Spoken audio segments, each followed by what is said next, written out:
기출 한국사 문제를 모두 분석해서 듣기만 해도 암기되게 만들었습니다. 또한 저희가 퀴즈 앱도 있으니 첫 번째 댓글 설명란을 참고해주세요. 그럼 바로 시작합니다.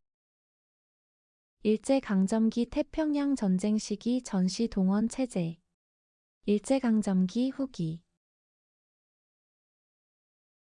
일제강점기 말기, 특히 태평양 전쟁 시기에 대해 이야기해 볼게요. 1941년 일본이 미국 진주만을 공격하면서 태평양 전쟁이 시작됐어요. 전쟁이 길어지면서 일본은 물자가 부족해졌고 조선에서 온갖 것들을 빼앗아갔어요. 송탄유라고 해서 소나무에서 짜낸 기름도 공출 대상이었어요. 비행기 연료로 쓰려고 했거든요. 목탄, 그러니까 숯도 마찬가지였고요. 쇠붙이라면 숟가락이든 녹그릇이든 다 빼앗겼어요. 심지어 교회 종까지 공출당했답니다. 이 시기에 일본은 조선인을 전쟁에 동원하기 위해 여러 제도를 만들었어요. 1938년에 육군 특별지원병제를 시작했고 1943년에는 학도지원병제로 학생들까지 전쟁터로 끌고 갔어요. 1944년에는 아예 징병제를 실시해서 강제로 군대에 끌려가게 됐어요. 국민징용령으로 노동력 수탈도 심해졌고요. 또 국민학교에서는 황국 신민서사를 외우게 하고 일본어만 쓰게 하는 등 민족 말살 정책이 강화됐어요. 조선 태영령은 이 시기와 관련이 없어요. 조선 태영령은 1912년에 만들어져서 조선인에게만 태영, 즉 곤장을 치는 형벌을 적용한 법이었는데 3.1운동 이후인 1920년에 폐지됐거든요. 그러니까 태평양 전쟁 시기인 1940년대에는 이미 없어진 제도였어요. 고려와 거란의 전쟁. 고려 정기. 거란과 고려에 대해 이야기해 볼게요. 거란은 10세기에 세워진 북방민족 국가로 고려와 세 차례에 걸쳐 큰 전쟁을 벌였어요. 첫 번째 침입은 993년에 있었어요. 거란의 소선영이 대군을 이끌고 고려를 공격했는데 이때 서희라는 뛰어난 외교관이 나섰어요. 서희는 소선영과 담판을 벌여서 거란군을 물러가게 했을 뿐만 아니라 오히려 강동육주라는 땅까지 얻어냈어요. 정말 대단한 외교 성과였죠. 두 번째 침입은 1010년에 일어났어요. 이때 거란의 성종이 직접 40만 대군을 이끌고 쳐들어왔는데 고려의 강조가 정변을 일으킨 것을 구실로 삼았어요. 이 전쟁에서 고려는 개경이 함락되는 큰 피해를 입었지만 결국 거란군을 물리쳤어요. 이런 침입에 대비하기 위해 고려는 광군이라는 군대를 만들었어요. 광군은 거란의 침입에 대비해서 30만 명을 선발한 특별 군대였어요. 세 번째 침입은 1018년에 있었어요. 거란의 소배합이 10만 대군을 이끌고 다시 쳐들어왔는데 이번에는 고려가 완벽하게 준비하고 있었어요.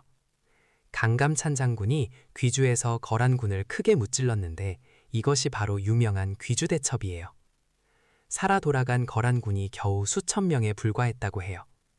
또한 양규라는 장군도 있었는데 양규는 거란군의 후방을 기습 공격해서 큰 전과를 올렸어요. 무로대에서 거란군을 습격하여 많은 적을 물리치고 포로로 잡혀갔던 고려 백성들을 구출하기도 했어요. 이렇게 세 차례의 전쟁을 모두 이겨낸 고려는 이후 거란의 위협에서 벗어날 수 있었어요. 독립협회. 근대 대한제국. 독립협회에 대해 알아볼게요.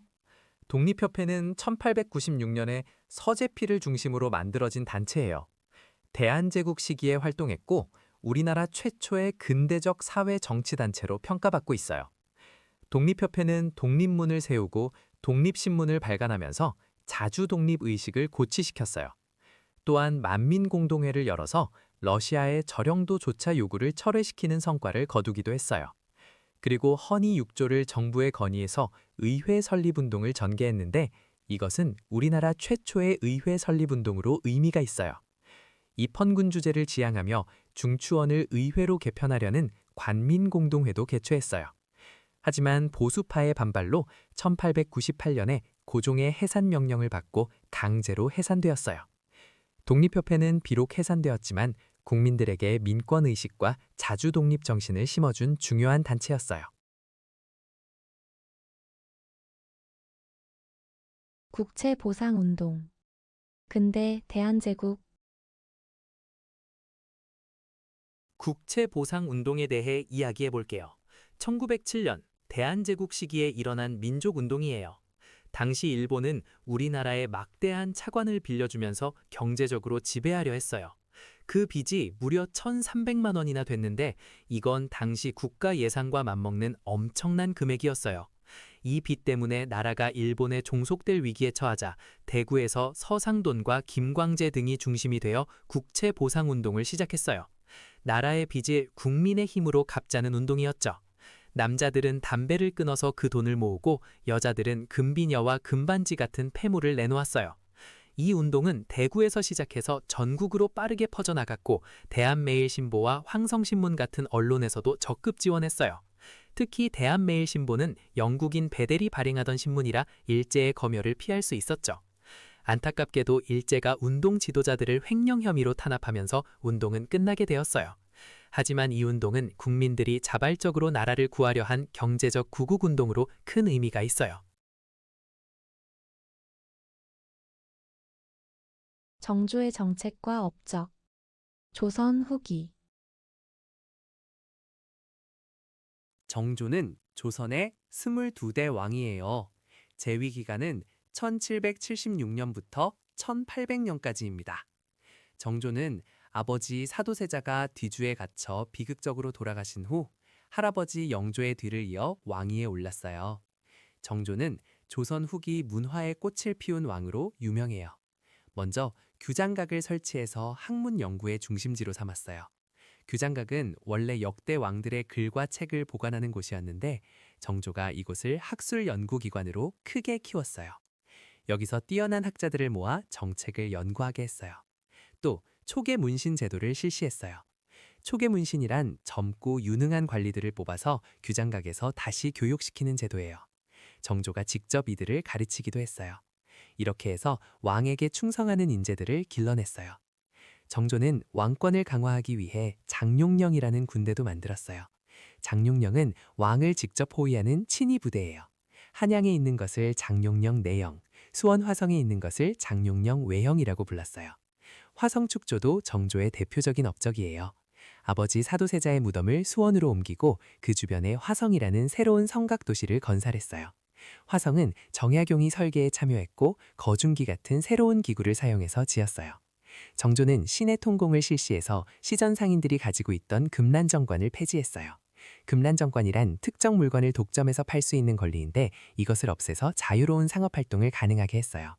정조는 탕평책도 적극적으로 펼쳤어요. 영조가 시작한 탕평책을 이어받아 당파에 관계없이 능력 있는 인재를 고루 등용하려고 노력했어요. 농사직설. 조선 정기. 농사직설은 조선 세종 때 편찬된 우리나라 최초의 농업서적이에요. 세종은 중국의 농서가 우리나라 풍토와 맞지 않는다는 점을 알고 있었어요. 그래서 각 지방의 감사에게 명령을 내렸습니다. 나이 많고 경험이 풍부한 농부들에게 직접 물어서 농사 짓는 방법을 조사하라고 했어요. 이렇게 전국 각지의 농민들이 실제로 경험한 농법을 모아서 정리한 책이 바로 농사직설이에요. 1429년에 정초와 변효문이 편찬했습니다. 농사직설이라는 이름은 농사에 대해 곧바로 말한다는 뜻이에요. 이 책에는 벼농사를 비롯해 조, 피, 콩, 보리 등 여러 곡식을 재배하는 방법이 담겨 있어요. 특히 우리나라 기후와 토양에 맞는 농법을 정리했다는 점에서 의미가 커요. 이전까지는 중국 농서에 의존했는데 농사직설 덕분에 우리 실정에 맞는 농사를 지을 수 있게 되었습니다. 조선 전기 농업 발전에 큰 역할을 한 책이에요. 김홍도와 조선 후기 문화. 조선 후기. 김홍도는 조선 후기 정조 시대에 활동한 화가예요. 그는 풍속화로 유명한데요. 풍속화란 당시 사람들의 일상생활 모습을 그린 그림이에요. 김홍도의 풍속화에는 서당에서 공부하는 아이들, 씨름하는 장면, 대장간에서 일하는 모습, 논밭에서 농사 짓는 모습 등 조선 후기 서민들의 생생한 삶이 담겨 있어요. 김홍도가 활동한 조선 후기에는 서민 문화가 크게 발달했어요. 한글 소설이 널리 읽혔고 판소리가 유행했으며 청화백자 같은 도자기도 만들어졌어요. 하지만 초조대장경은 김홍도 시대보다 훨씬 이전인 고려 시대에 만들어진 것이에요. 초조대장경은 고려 현종 때 거란의 침입을 불교의 힘으로 물리치고자 제작한 대장경이에요. 나중에 몽골의 침입으로 불타버렸고 이후 팔만대장경을 다시 만들게 되었어요. 그러니까 조선 후기 김홍도 시대의 초조대장경을 제작하는 장면은 볼 수 없는 거예요. 신진 사대부 고려 조선 신진사대부는 고려 말에 등장한 새로운 정치 세력이에요. 이들은 성리학을 공부하고 과거 시험을 통해 관직에 진출한 사람들이에요. 성리학이란 중국 성나라 때 발달한 새로운 유학 사상인데요. 인간의 도덕과 사회 질서를 강조하는 학문이에요. 신진사대부들은 이 성리학을 바탕으로 고려 사회의 문제점을 비판했어요.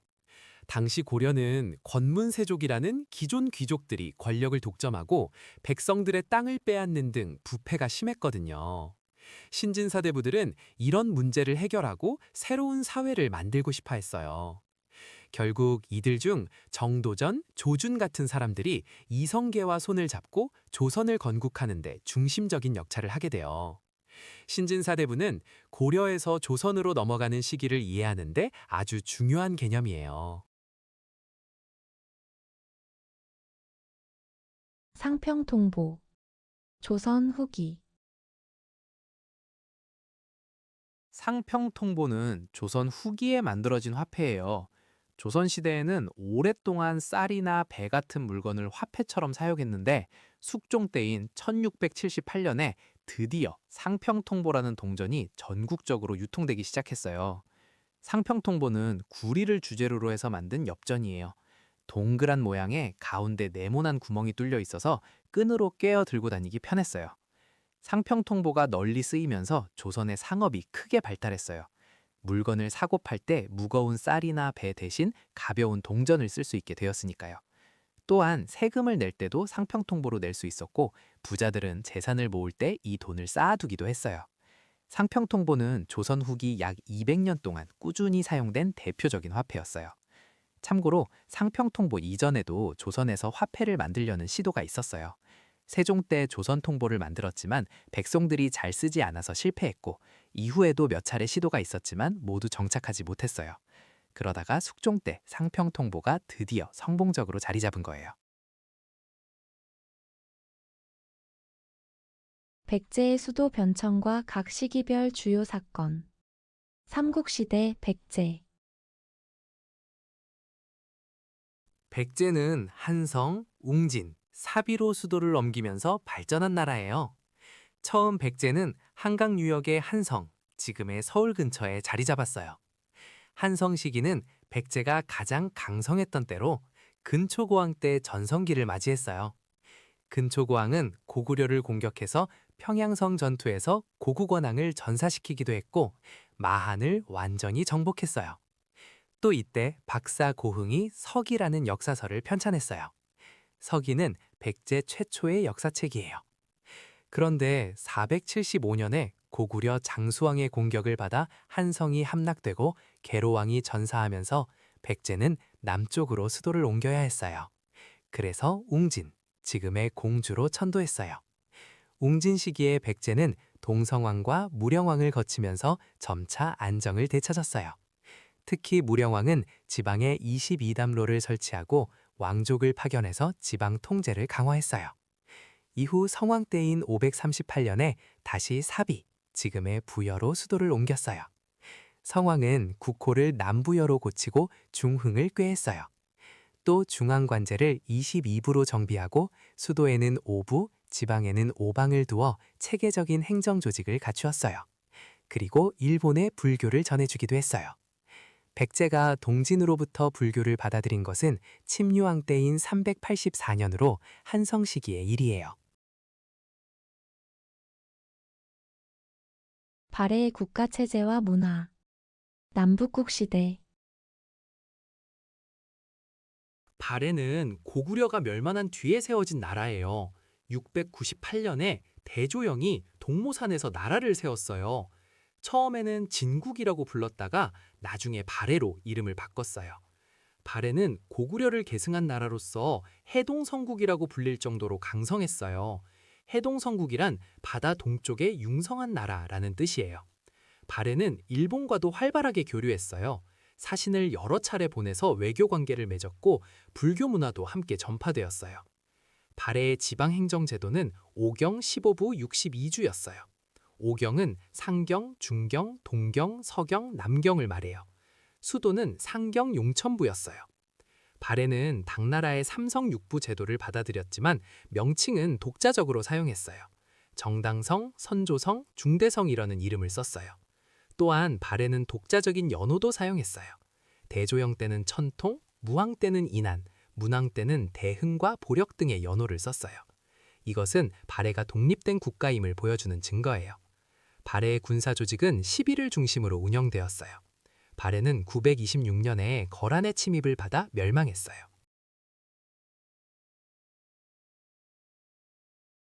고려시대 지방 불상 양식. 고려 정기. 고려시대에는 불교가 크게 융성하면서 전국 각지에 다양한 불상이 만들어졌어요. 특히 고려 전기에는 사람들이 많이 다니는 교통의 요지에 대형 불상을 세우는 경우가 많았는데 이런 불상들은 지역마다 독특한 특색을 보여줘요. 대표적인 것이 충청도 논산에 있는 관촉사 석조 미륵보살 입상이에요. 이 불상은 높이가 무려 18m가 넘는 거대한 석불인데요. 머리에는 높은 원통형 보관을 쓰고 있고 얼굴과 몸의 비례가 일반적인 불상과는 좀 달라요. 머리가 몸에 비해 크고 전체적으로 토속적이고 투박한 느낌을 주죠. 이런 양식을 지방화된 불상 양식이라고 해요. 통일신라 때의 세련되고 균형 잡힌 불상과는 다른 고려만의 독자적인 특징이에요. 관촉사 미륵보살 입상은 광종 때인 968년에 만들어졌다고 전해지는데 고려 초기 지방 호족들의 힘이 강했던 시대 분위기를 반영하고 있어요. 비슷한 양식의 대형 석불로는 파주 용미리 석불 입상, 안동 이천동 석불 등이 있어요. 이들은 모두 고려시대의 지방색이 강하게 드러나는 불상들이에요. 계로왕과 한성 함락. 삼국시대 백제 한성시대. 계로왕은 백제의 21대 왕이에요. 5세기 후반 백제를 다스렸는데 이 시기는 고구려가 매우 강성했던 때예요. 고구려 장수왕은 남하 정책을 펼치며 백제와 신라를 압박하고 있었어요. 계로왕은 고구려의 위협에 맞서기 위해 중국 북위에 국서를 보내 도움을 요청했어요. 하지만 결국 475년 고구려 장수왕의 대대적인 공격을 받아 수도 한성이 함락되고 말았어요. 계로왕은 도망치다가 고구려 장수 제증걸로와 고이만년에게 붙잡혀 처형당했어요. 이 사건을 한성 함락이라고 해요. 한성이 함락되면서 백제는 큰 위기를 맞았고 다음 왕인 문주왕은 수도를 웅진, 지금의 공주로 옮겨야 했어요. 이로써 백제의 한성시대가 끝나고 웅진시대가 시작되었어요. 한편 이 시기 백제와 신라는 고구려의 남하에 맞서 나제 동맹을 맺고 있었어요. 433년에 처음 맺어진 이 동맹은 이후에도 계속 유지되며 두 나라가 협력하는 기반이 되었어요. 고려 원 간섭기와 이재현의 망권당 활동. 고려 후기. 고려시대의 원나라와의 관계에 대해 이야기해 볼게요. 고려는 몽골의 침입을 받아 오랜 전쟁을 치렀어요. 약 30년간 항쟁했지만 결국 1270년에 개경으로 환도하면서 원나라와 강화를 맺었어요. 이후 고려 왕실은 원나라 공주와 결혼하는 관계가 이어졌고 고려의 태자들은 원나라에 가서 머물러야 했어요. 충렬왕부터는 왕의 이름에 충자가 붙기 시작했는데 이는 원나라에 대한 충성을 의미하는 것이었어요. 원간섭기에 고려는 정동행성이 설치되고 관제가 격화되는 등 많은 변화를 겪었어요. 하지만 고려는 완전히 멸망하지 않고 나라를 유지했어요. 이 시기에 이재현 같은 학자는 원나라 수도 연경에 있던 만건당에서 원나라 학자들과 교류하며 성리학을 더 깊이 연구했어요. 만건당은 충선왕이 세운 학문 연구기관이에요. 이재현은 고려 후기의 대표적인 성리학자로 역사서인 사략을 편찬하기도 했어요. 광종의 업적.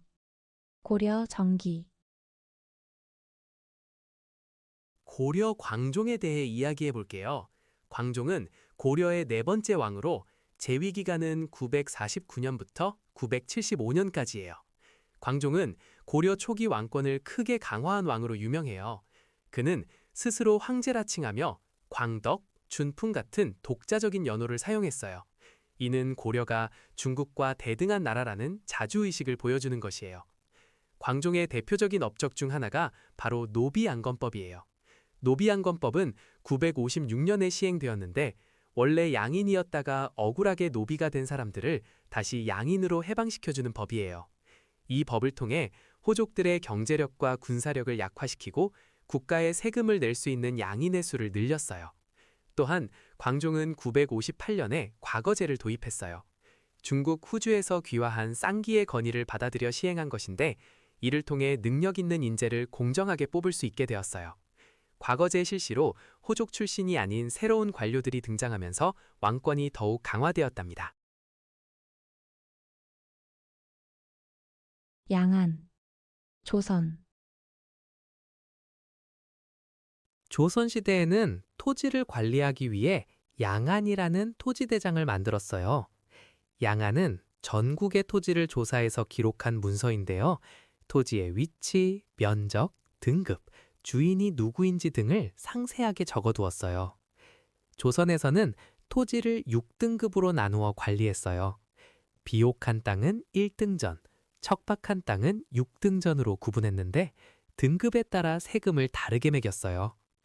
양안은 20년마다 새로 작성하는 것이 원칙이었어요. 토지 상황이 바뀔 수 있으니까 주기적으로 다시 측량해서 대장을 업데이트한 거예요. 측량할 때는 주척이라는 자를 사용했어요. 이렇게 만들어진 양안은 호조와 해당 도, 해당 고을에 각각 보관했어요. 세 곳에 나누어 보관한 이유는 혹시 한 곳에서 분실되더라도 다른 곳의 기록으로 확인할 수 있게 하기 위해서였어요. 양안에는 토지 정보만 기록했고 호적과는 별개의 문서였어요. 호적은 사람과 가구에 대한 정보를 기록한 거고 양안은 순수하게 토지에 대한 정보만 담았어요. 조선 후기에 대동법이 시행되면서 양안은 대동세를 거두는 중요한 근거 자료가 되었어요. 안타깝게도 임진을 한 때 많은 양안이 불타 없어져서 전쟁 후의 토지 파악에 큰 어려움을 겪었어요. 개성. 고려. 개성은 고려의 수도였던 역사적인 도시예요. 고려 태조 왕건이 918년에 고려를 세우고 이곳을 도읍으로 정했어요. 그래서 개성에는 고려 시대의 문화유산이 많이 남아있답니다. 대표적인 것이 바로 만월대예요. 만월대는 고려 궁궐터로 지금은 터만 남아있지만 당시 고려 왕궁의 위엄을 짐작할 수 있어요. 또 개성에는 선주교라는 다리가 있어요. 이 다리는 조선 건국 과정에서 중요한 장소인데요. 고려의 충신 정몽주가 이방원에게 죽임을 당한 곳이에요. 정몽주는 고려에 대한 충절을 끝까지 지킨 인물로 유명해요. 그래서 선주교는 정몽주의 충절을 기리는 상징적인 장소가 되었어요. 개성은 조선시대에도 중요한 상업도시였어요. 개성상인, 즉 송상이라고 불리는 상인들이 전국적으로 활발하게 활동했거든요.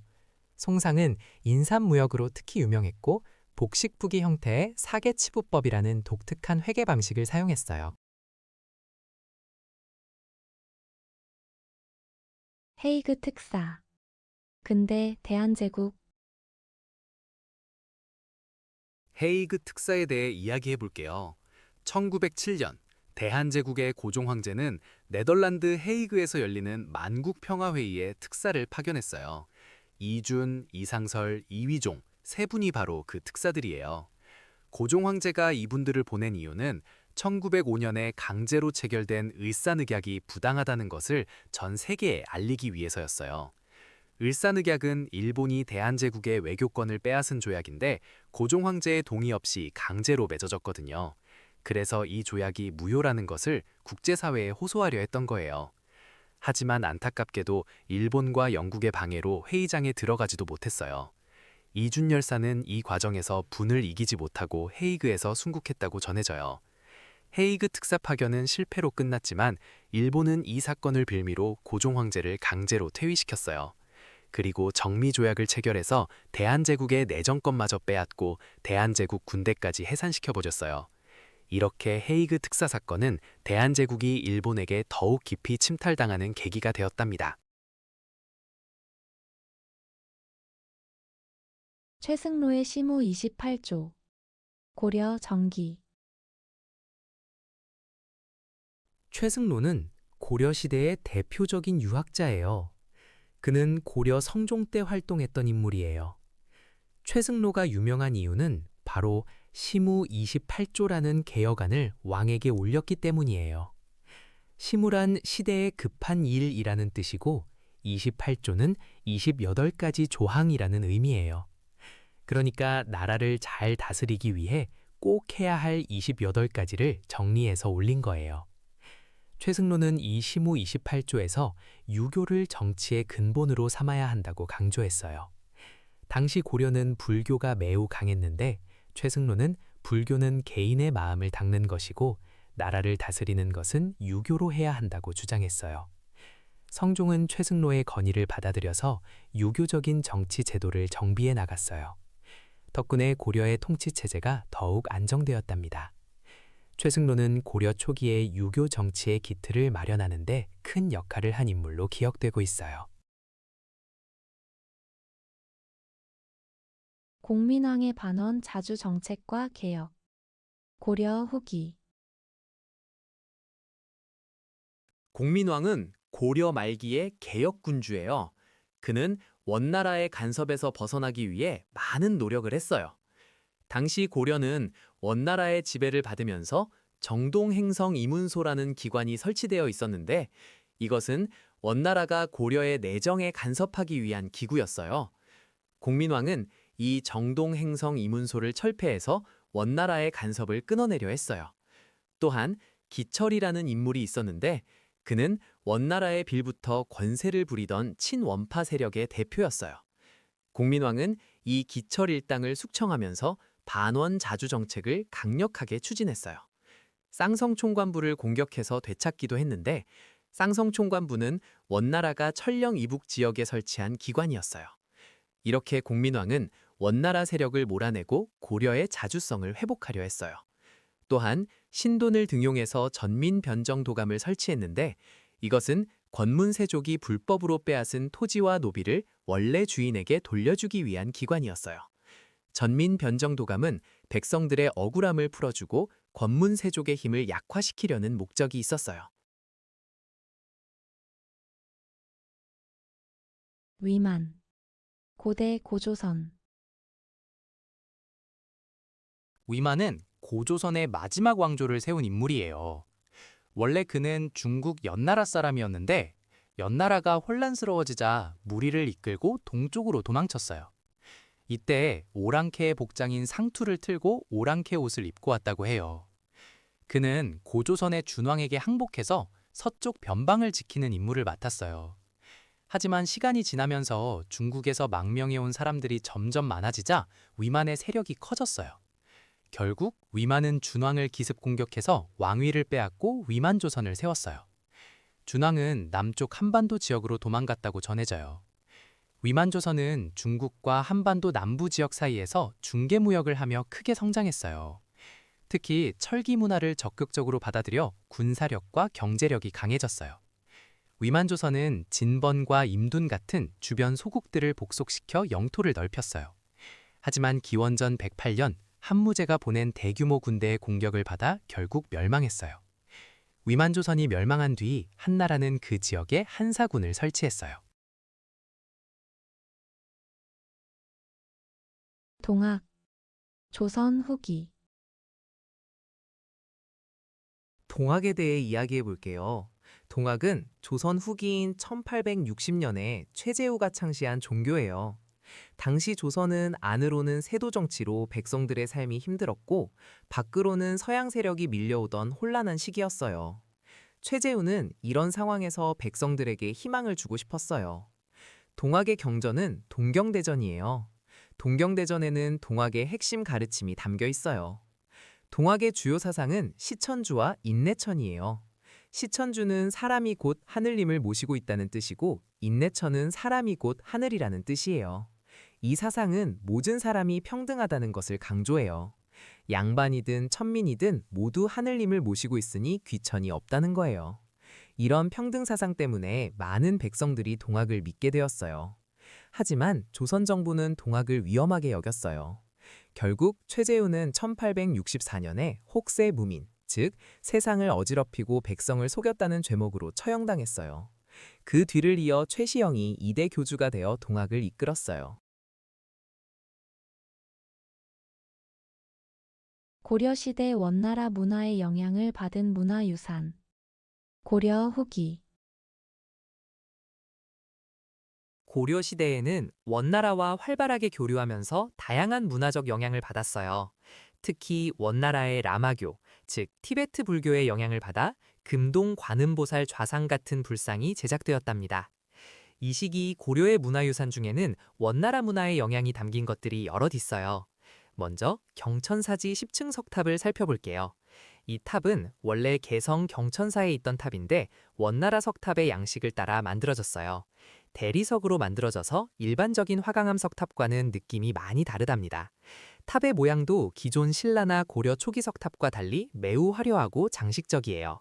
나중에 조선시대의 원각사지 10층 석탑을 만들 때 이 경천사지 10층 석탑을 본떠서 만들었을 정도로 영향력이 컸어요. 반면에 천마도는 신라시대 유물이에요. 경주 천마총에서 발견된 말달의 장식 그림인데 하늘을 나는 말이 그려져 있어서 천마도라고 불려요. 이건 삼국시대 신라의 뛰어난 공예 기술을 보여주는 유물이지 원나라와는 전혀 관련이 없답니다. 천산대렵도는 고려시대의 공민왕이 그린 그림으로 알려져 있어요. 사냥하는 장면을 담은 그림인데 이것도 원나라 문화의 영향을 받은 작품 중 하나예요. 화엄사 사사자 3층 석탑은 통일신라 시대에 만들어진 석탑이에요. 4마리의 사자가 탑을 받치고 있는 독특한 형태인데 이것은 원나라보다 훨씬 이전 시대의 유물이랍니다.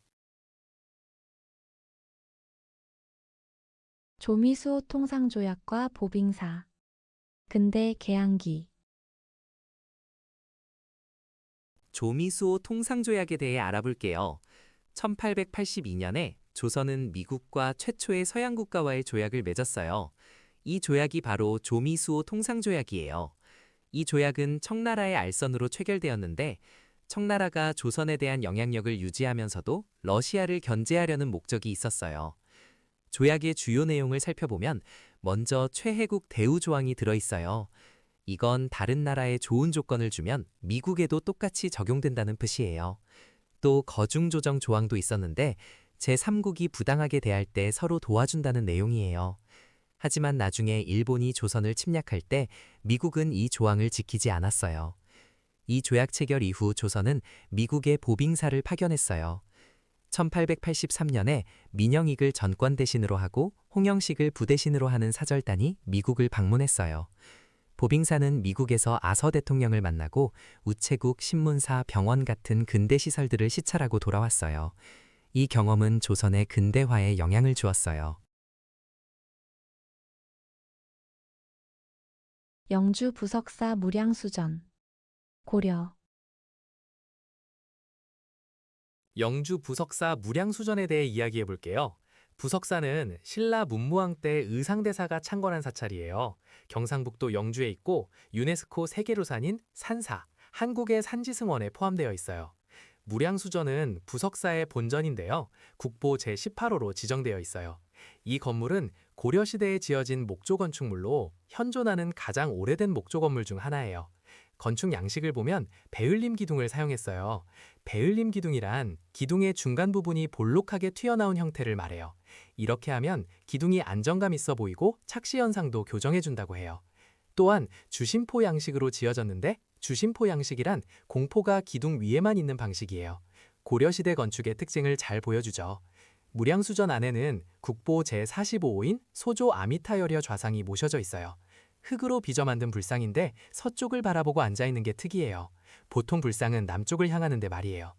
부석사라는 이름은 뜬돌이라는 뜻이에요.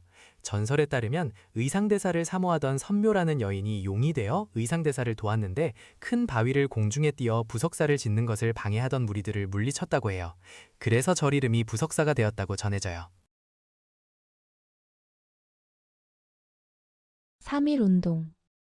근대 일제강점기. 3.1 운동에 대해 이야기해 볼게요. 1919년 3월 1일, 우리 민족은 일제의 식민지배에 맞서 대규모 독립 만세 운동을 벌였어요. 이 운동이 일어나게 된 배경에는 여러 가지가 있었어요. 먼저 1918년 미국 윌슨 대통령이 발표한 민족 자결주의가 있었어요. 각 민족은 스스로 자신의 운명을 결정할 권리가 있다는 내용이었죠. 또한 1919년 1월, 고종 황제가 갑자기 세상을 떠났는데 많은 사람들이 일본에 의해 독살되었다고 믿었어요. 고종의 장례식인 국장이 3월 3일로 예정되어 있었고 전국에서 많은 사람들이 서울로 모여들 것이라고 예상되었어요. 민족 대표 33인은 이 기회를 이용해 독립선언을 계획했어요. 3월 1일 탑골 공연에서 독립선언서가 낭독되고 학생들과 시민들이 태극기를 들고 대한독립 만세를 외치며 거리로 나섰어요. 이 운동은 서울에서 시작해 전국 각지로 빠르게 퍼져나갔어요. 도시뿐만 아니라 농촌의 장터에서도 만세 시위가 일어났어요. 3.1 운동은 큰 의미를 가지고 있어요. 비폭력 평화 시위로 시작한 이 운동은 대한민국 임시정부가 수립되는 계기가 되었어요. 1919년 4월 중국 상하이에서 대한민국 임시정부가 세워졌고 이후 독립운동의 구심점 역할을 했어요. 또한 3.1 운동은 학생, 농민, 노동자, 상인 등 다양한 계층이 참여한 전 민족적인 운동이었어요. 평양의 역사와 서경. 고려 중기. 평양은 항북사에서 정말 중요한 도시예요. 고구려 장수왕 때인 427년에 수도를 국내성에서 평양으로 옮겼어요. 이 천도는 고구려가 남쪽으로 영토를 넓히려는 의지를 보여주는 거였어요.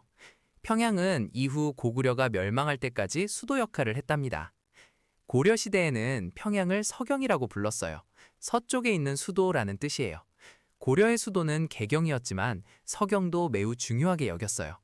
특히 묘청이라는 승려는 서경으로 수도를 옮기자고 강력하게 주장했어요. 묘청은 풍수지리서를 내세우면서 서경 천도와 금나라 정벌을 주장했는데 개경에 기반을 둔 귀족들이 반대하자 1135년에 서경에서 난을 일으켰어요. 하지만 김부식이 이끄는 관군에 의해 진압되었답니다.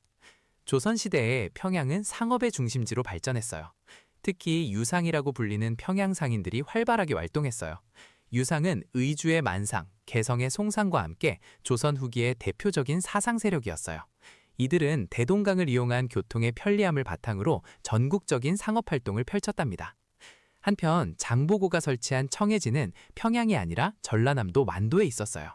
828년에 설치된 청해진은 해상무역의 중심지였고 장보고는 이곳을 거점으로 해적을 소탕하고 동아시아 해상무역을 장악했어요. 모스크바 3국 외상회의와 신탁 통치 문제. 현대 해방 직후. 신탁 통치에 대해 알아볼게요. 1945년 8월 15일에 일본이 항복하면서 우리나라는 해방을 맞이했어요. 하지만 바로 독립정부가 세워진 건 아니었어요. 미국과 소련이 한반도를 남과 북으로 나누어 점령했거든요. 38도선을 기준으로 남쪽은 미군이, 북쪽은 소련군이 들어왔어요. 그해 12월에 모스크바에서 중요한 회의가 열렸어요. 미국, 영국, 소련, 세 나라의 외무장관들이 모여서 한국 문제를 논의했는데 이걸 모스크바 3국 외상회의라고 불러요.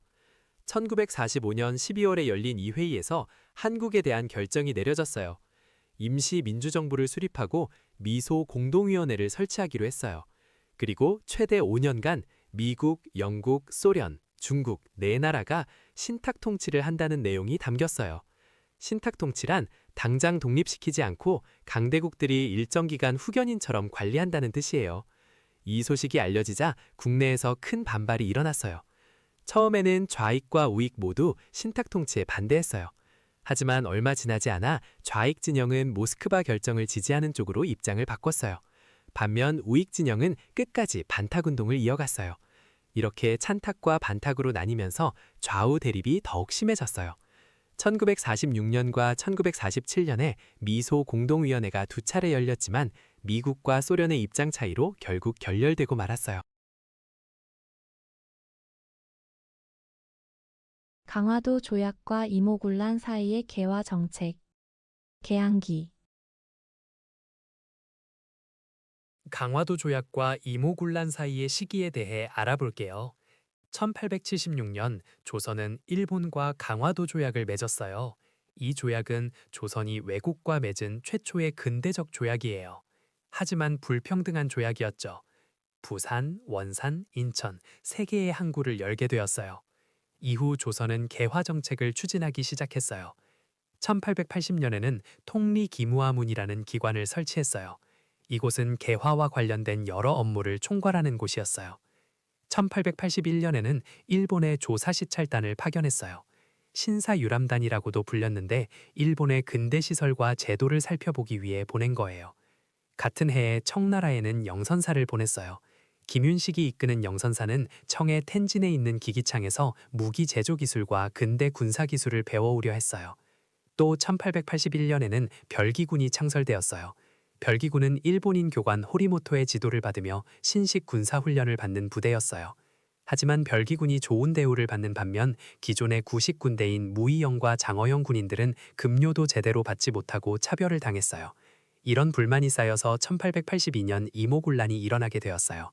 구식 군인들이 일본 공사관을 습격하고 별기군 교관을 죽이는 사건이 벌어진 거예요. 참고로 우정총국은 1884년에 설립되었어요. 우정총국 개국 축하연을 기회로 삼아 갑신정변이 일어났죠. 그러니까 우정총국은 강화도 조약과 이모군란 사이 시기가 아니라 그 이후에 만들어진 거예요. 하멜. 조선 후기.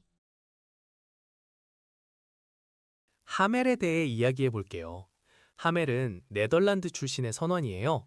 1653년에 스페르베르호라는 배를 타고 일본으로 가던 중에 풍랑을 만나서 제주도에 표류하게 되었어요. 그렇게 조선에 오게 된 하멜은 무려 13년이나 조선에서 억류 생활을 했어요. 처음에는 제주도에 있다가 나중에는 전라도 여수 지역으로 옮겨졌어요. 그러다 1666년에 동료들과 함께 일본으로 탈출하는 데 성공했어요. 고국 네덜란드로 돌아간 하멜은 자신이 조선에서 겪은 일들을 기록으로 남겼는데 이것이 바로 하멜 표류기예요. 정식 명칭은 스페르베르호 난파 조선 억류기라고 해요. 이 책은 조선의 풍속과 문화, 정치제도 등을 서양에 처음으로 상세하게 알린 기록이에요. 당시 유럽 사람들은 조선이라는 나라를 거의 몰랐는데 하멜 표류기 덕분에 조선의 존재가 서양에 널리 알려지게 되었어요. 그래서 이 책은 동서양 문화 교류의 중요한 사료로 평가받고 있어요. 팔만대장경. 고려 중기. 팔만대장경에 대해 이야기해 볼게요. 고려 시대에 몽골이 여러 차례 침입해 왔어요. 당시 고려 사람들은 부처님의 힘을 빌려 이 외적을 물리치고 싶었어요. 그래서 불교 경전을 나무판에 새기는 거대한 프로젝트를 시작했답니다. 이것이 바로 팔만대장경이에요. 팔만대장경은 8만 장이 넘는 목판에 불교 경전을 새긴 것인데 정확히는 8만 천여 장이 넘어요. 이 목판들은 지금 경상남도 합천군 가야면에 있는 해인사에 보관되어 있어요. 해인사 장경판전이라는 건물에 보관되어 있는데 이 건물은 자연 통풍이 잘 되도록 과학적으로 설계되어서 수백 년이 지난 지금까지도 목판이 썩지 않고 잘 보존되어 있답니다.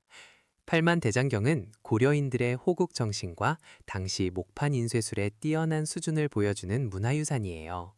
그래서 유네스코 세계기록유산으로 등재되었어요. 참고로 팔만대장경을 보관하고 있는 해인사 장경판전은 유네스코 세계문화유산으로 등재되어 있답니다. 변환의 철 생산과 교역. 고대 원삼국. 변환에 대해 알아볼게요. 변환은 사만 중 하나로 지금의 경상남도 낙동강 서쪽 지역에 있었어요. 사만이란 마한, 진안, 변환을 말하는데 이 세 지역은 고조선이 멸망한 후 한반도 남부에 형성된 소국들의 연맹체예요. 변환은 특히 철이 많이 생산되는 것으로 유명했어요. 이 철은 낙랑과 외에 수출되기도 했는데 철이 화폐처럼 사용될 정도였어요. 변환의 철은 품질이 좋아서 주변 나라들이 많이 사갔다고 해요. 변환에는 구야국, 안야국 등 12개의 작은 나라들이 있었는데 이 나라들이 나중에 가야 연맹으로 발전하게 돼요. 변환 사람들은 벼농사를 짓고 누에를 쳐서 비단을 만들기도 했어요. 또 구슬을 좋아해서 옷에 꿰매어 장식하기도 한답니다. 변환은 진안과 풍속이 비슷했지만 언어는 조금 달랐다고 전해져요. 개항 이후 근대 문물의 수용. 근대 개항기. 개항 이후 조선 사회에는 정말 많은 변화가 찾아왔어요. 1876년 강화도 조약으로 문호가 열리면서 서양과 일본의 문물이 밀려 들어왔거든요. 가장 눈에 띄는 변화 중 하나는 의복이에요. 1895년 을미개혁 때 단발령이 내려지면서 남성들이 상투를 자르게 되었고 서양식 복장이 퍼지기 시작했어요. 특히 군인과 관리들은 서구식 제복을 입게 되었죠. 또 커피와 홍차 같은 서양 음료가 들어와서 사람들이 마시기 시작했어요. 고종 황제도 커피를 즐겼다고 해요. 도시에는 일본식 주택이 들어서기도 했어요. 특히 개항장 주변으로 일본인 거르지가 생기면서 일본식 건물이 많이 세워졌죠. 전차와 기차가 다니기 시작했고 전기와 전화도 들어왔어요. 하지만 외출할 때 얼굴을 가리는 장옷은 개항 이전부터 조선 여성들이 입던 전통 복식이에요. 이건 개항 이후의 새로운 변화가 아니라 이미 조선시대에 존재하던 풍습이랍니다. 불국사 3층 석탑. 통일신라. 불국사 3층 석탑에 대해 이야기해 볼게요. 이 탑은 경상북도 경주시 불국사에 있는 통일신라 시대의 대표적인 석탑이에요. 국보 제21호로 지정되어 있고 흔히 석가탑이라고도 불러요. 2층 기단 위에 3층의 탑신을 올리고 그 위에 상륜부를 얹은 전형적인 통일신라 석탑의 양식을 보여주고 있어요. 화려한 장식 없이 단아하고 균형 잡힌 모습이 특징이에요. 1966년에 도굴범들이 탑을 훼손하는 사건이 있었는데 이후 탑을 보수하는 과정에서 탑 내부에서 무구정광 대다라니 경이 발견되었어요. 이 경전은 현존하는 세계에서 가장 오래된 목판 인쇄물로 알려져 있어서 역사적 가치가 매우 커요. 불국사에는 석가탑과 함께 다보탑도 있는데 두 탑이 나란히 서 있는 모습이 유명해요. 석가탑은 간결하고 단정한 아름다움을, 다보탑은 화려하고 복잡한 아름다움을 보여주면서 서로 대조를 이루고 있어요. 풍수지리 사상. 통일신라 고려. 도선은 신라 말기의 승려예요. 그는 풍수지리 사상을 우리나라에 본격적으로 전파한 인물이에요. 풍수지리란 땅의 모양과 기운을 살펴서 좋은 터를 찾는 학문이에요. 도선은 땅에도 좋은 기운이 흐르는 곳이 있고 나쁜 기운이 흐르는 곳이 있다고 생각했어요. 그래서 집이나 무덤을 지을 때 명당이라고 불리는 좋은 터를 골라야 한다고 주장했어요. 도선의 풍수지리 사상은 고려시대에 큰 영향을 미쳤어요. 특히 묘청이 서경 천도운동을 일으킬 때 이론적 근거로 활용되었어요. 묘청은 서경, 지금의 평양이 명당이니 수도를 옮겨야 한다고 주장했거든요. 또한 풍수지리 사상은 신라 말기에 지방 호족들이 성장하는 데도 도움을 주었어요. 호족들은 자기 지역이 명당이라고 주장하면서 지역의 정통성을 높이려고 했거든요. 기벌포 전투와 나당 전쟁.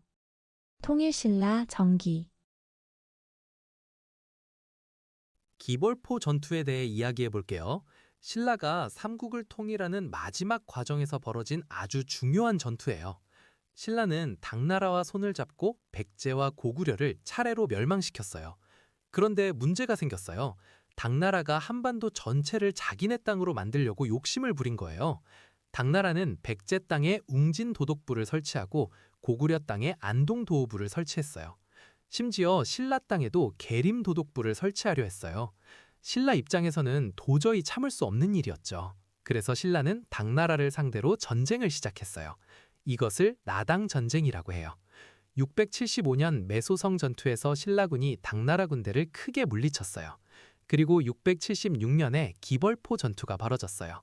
기벌포는 지금의 충남 서천 지역으로 금강 하구 근처예요. 이 전투에서 신라 수군이 서린귀가 이끄는 당나라 수군을 격파했어요. 이 승리로 당나라 세력은 한반도에서 완전히 물러나게 되었고 신라는 대동강에서 원산만에 이르는 선 이남의 땅을 차지하며 삼국통일을 완성했어요. 676년이 바로 신라가 삼국통일을 이룬 해로 기억하면 돼요. 박제가와 북하기. 조선 후기.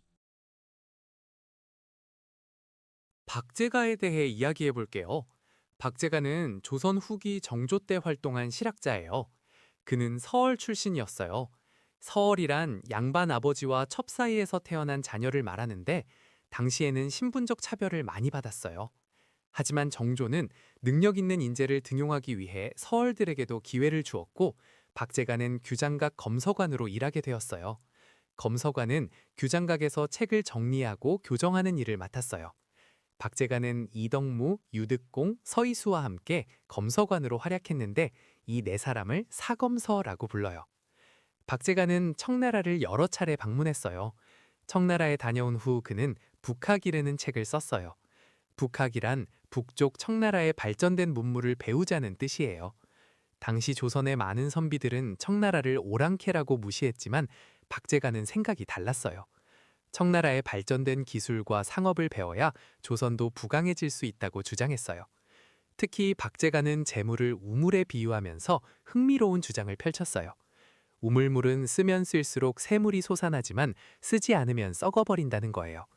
마찬가지로 재물도 적당히 소비해야 생산이 늘어난다고 했어요. 이것은 당시로서는 매우 파격적인 생각이었어요.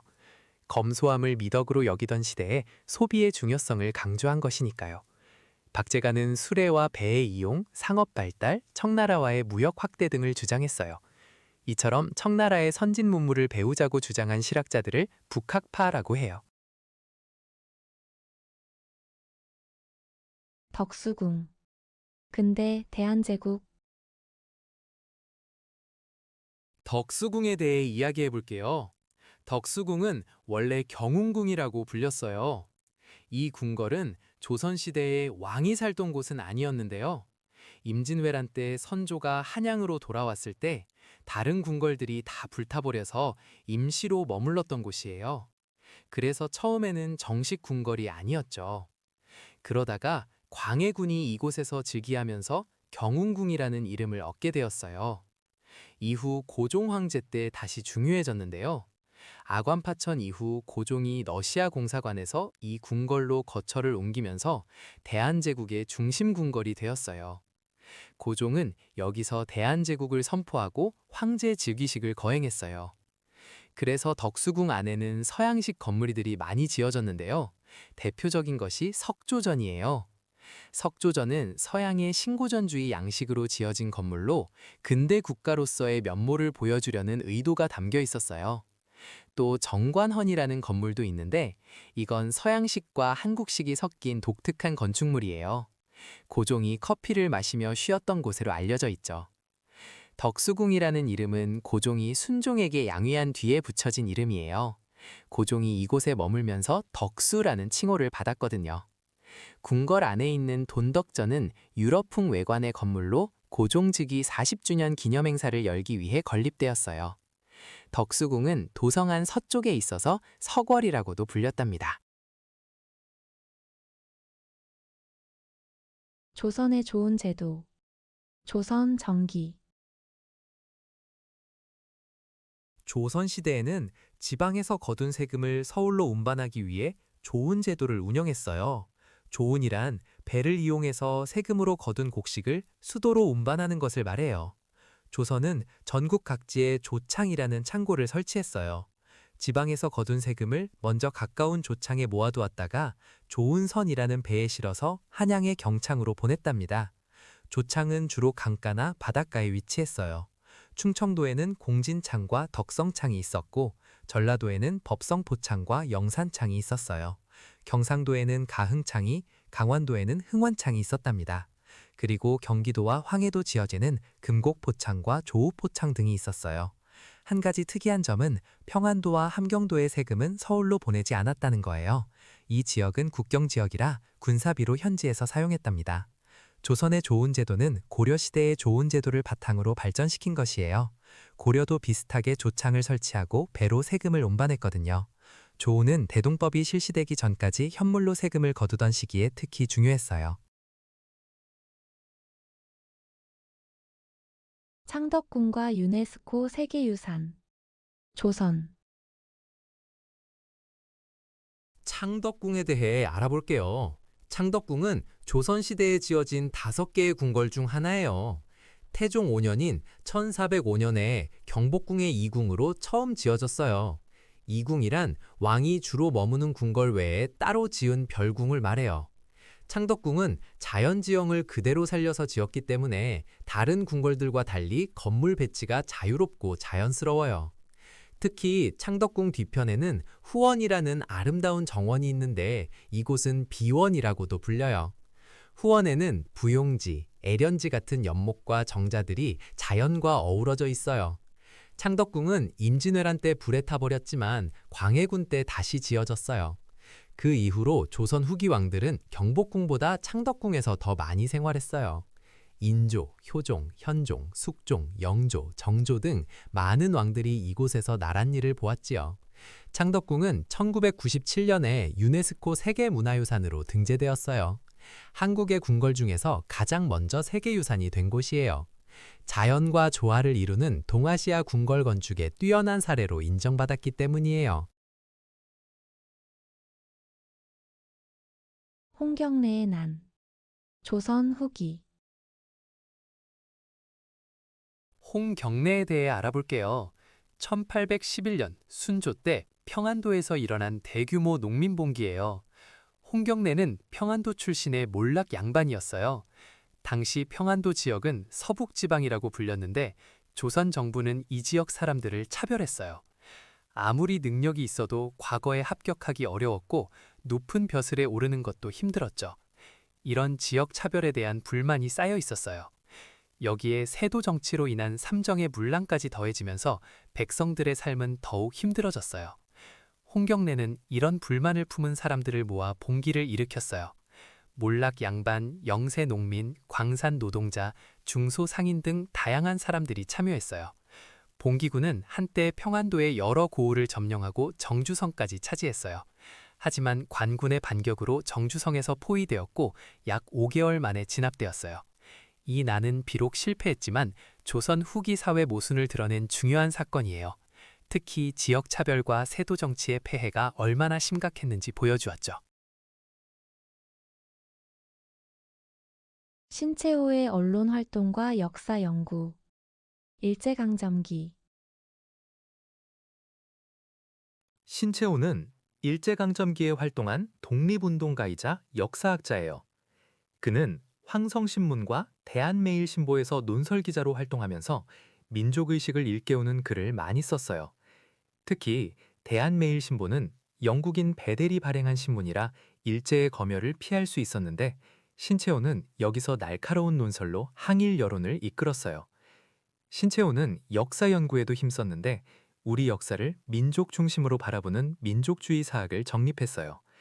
그가 쓴 조선상고사와 조선사 연구초는 단군에서 시작하는 우리 고대사를 체계적으로 정리한 중요한 저서예요. 그는 역사를 아와 비아의 투쟁으로 보았는데 아는 우리 민족이고 비아는 다른 민족을 뜻해요. 신채호는 1919년 대한민국 임시정부 수립에도 참여했지만 외교 독립론에 반대하고 무장투쟁을 주장했어요. 그래서 의열단의 활동 지침인 조선혁명선언을 작성하기도 했어요. 이 선언문은 민중의 직접 혁명을 강조한 문서예요. 신채호는 무정부주의 운동에도 참여했다가 1928년 대만에서 체포되어 류순 감옥에 갇혔고 1936년 그곳에서 순국했어요. 광해군의 업적과 정치. 조선 중기. 광해군은 조선의 제15대 왕이에요. 광해군 시기에는 선조실록을 수정하는 일이 있었는데요. 이건 좀 복잡한 배경이 있어요. 원래 선조실록은 선조가 돌아가신 후에 만들어졌는데 당시 북인 세력이 주도해서 편찬했어요.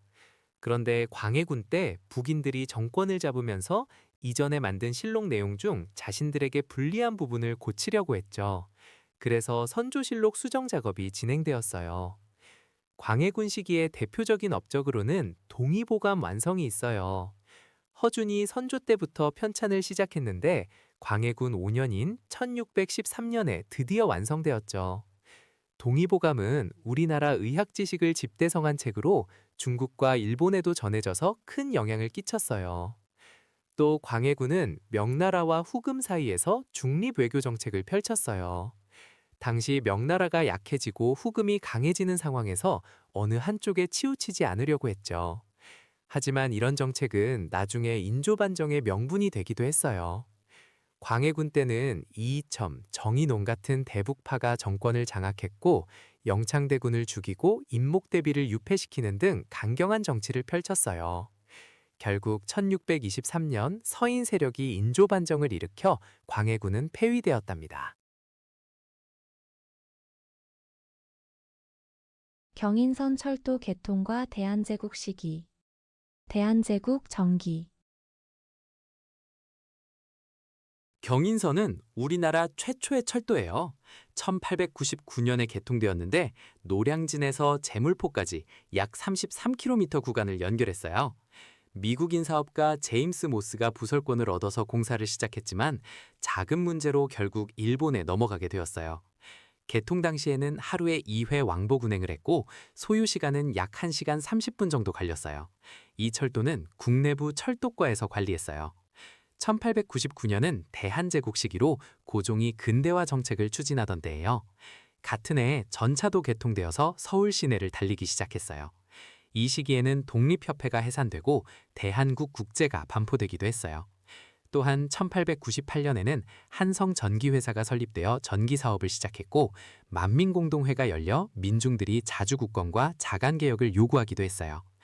토월회는 1923년에 창단된 근대 연극단체이고 나운규의 영화 아리랑은 1926년에 개봉했어요. 일장기 말소 사건은 1936년 베를린 올림픽 때 일어난 일이에요. 이화학당은 1886년에 설립된 최초의 여성교육기관이에요. 을지문덕과 살수대첩. 삼국시대 고구려. 을지문덕은 고구려의 명장이에요. 612년 수나라 양제가 113만 대군을 이끌고 고구려를 침략했을 때 을지문덕은 고구려군을 지휘해서 수나라 군대를 물리쳤어요. 이 전투가 바로 살수대첩이에요. 살수는 지금의 청천강을 말해요. 을지문덕은 수나라 장수 우중문에게 유명한 시를 보냈어요. 신묘한 계책은 천문을 꿰뚫고 오묘한 계산은 지리를 통달했으니 싸워 이긴 공이 높으니 만족함을 알고 그만 돌아가시라는 내용이었어요. 이 시는 겉으로는 칭찬하는 것 같지만 사실은 빨리 물러가라는 뜻을 담고 있었어요. 을지문덕은 후퇴하는 척하면서 수나라 군대를 깊숙이 유인했어요. 그리고 살수에서 대기하다가 수나라 군대가 강을 건널 때 공격해서 크게 무찔렀어요. 수나라 벨동대 30만 5천 명 중에서 살아 돌아간 사람은 겨우 2,700명 정도였다고 해요. 이 패배로 수나라는 크게 약해졌고 결국 멸망하는 원인 중 하나가 되었어요. 살수대첩은 고구려가 중국의 대군을 물리친 대표적인 승리로 기억되고 있어요. 신라 진흥왕의 업적. 신라 중기. 진흥왕은 신라 역사에서 정말 중요한 왕이에요. 그는 6세기 중반 신라를 다스렸는데 이 시기에 신라의 영토가 크게 넓어졌어요. 진흥왕은 한강 유역을 차지해서 신라가 삼국 중에서 가장 강한 나라로 성장하는 발판을 마련했어요. 한강 유역은 비옥한 땅이고 중국과 직접 교류할 수 있는 길목이어서 아주 중요한 곳이었거든요. 진흥왕은 자신이 정복한 땅을 직접 돌아다니면서 순수비를 세웠어요. 순수비란 왕이 나라 안을 돌아보며 세운 기념비예요. 북한산 순수비, 창녕 순수비, 황초령 순수비, 마운령 순수비가 대표적이에요.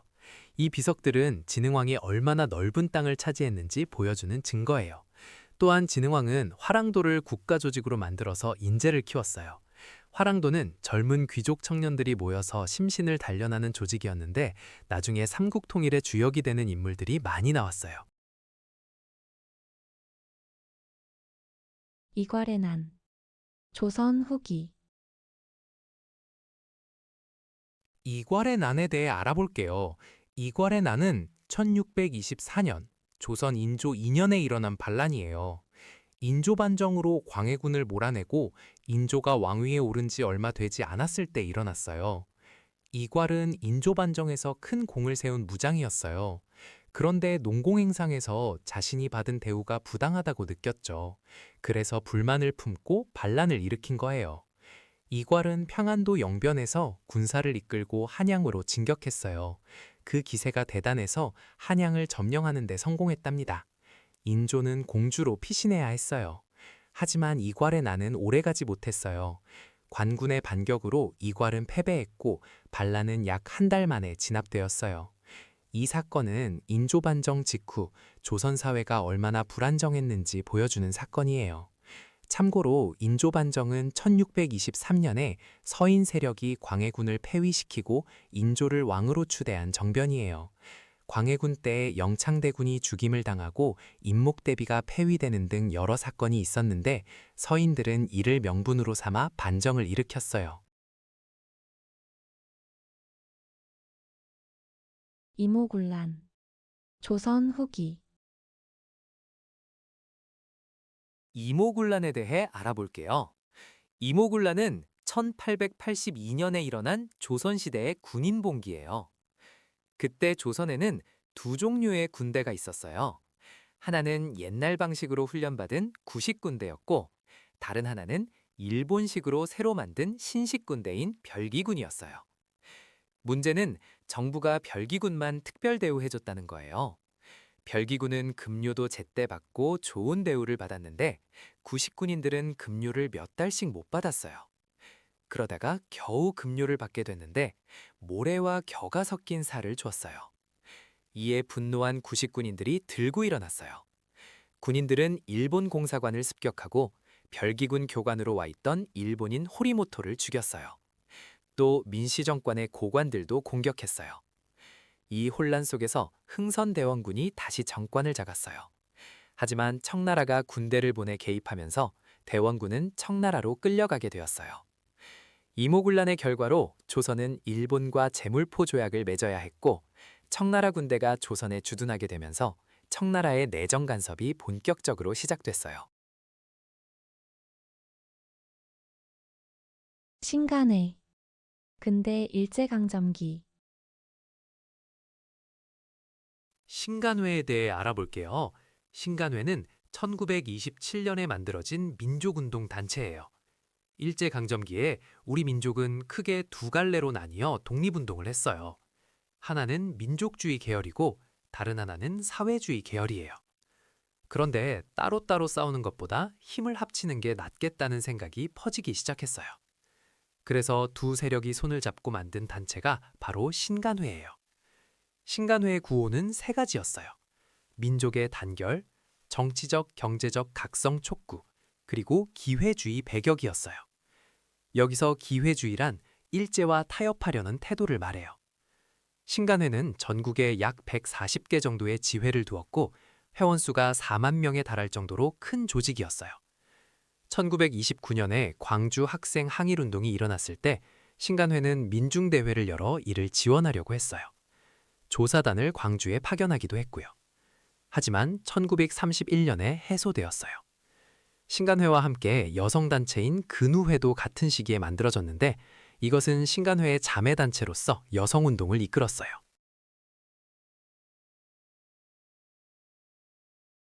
민립대학 설립운동 일제강점기 1920년대 밀립대학 설립운동에 대해 이야기해 볼게요. 1920년대 일제강점기. 우리 민족은 스스로의 힘으로 대학을 세우고 싶었어요. 당시 조선에는 제대로 된 고등교육기관이 없었거든요. 일본은 식민 통치를 위한 교육만 시켰지 조선인을 위한 대학 설립에는 관심이 없었어요. 그래서 1922년 이상제를 비롯한 민족 지도자들이 중심이 되어 조선 밀립대학 기성회를 조직했어요. 한민족의 힘으로 한민족을 위한 대학을 세우자는 취지였죠. 이들은 전국적으로 모금운동을 펼쳤어요. 목표 금액은 1천만 원이었는데 당시로서는 정말 어마어마한 금액이었어요. 한 사람이 1원씩만 내면 된다는 뜻에서 일명 한 사람이 1원씩 운동이라고도 불렸어요. 전국 각지에서 성금이 모였고 해외 동포들도 참여했어요. 하지만 일제의 방해와 감시가 심했어요. 게다가 1923년 관동대 지진 같은 자연재해로 모금이 어려워졌고 경제적 어려움도 겹쳤어요. 결국 일제가 1924년 경성제국대학을 설립하면서 밀립대학 설립운동은 목표를 이루지 못했어요. 하지만 이 운동은 우리 민족이 교육의 힘을 믿고 스스로 일어서려 했던 소중한 노력이었어요.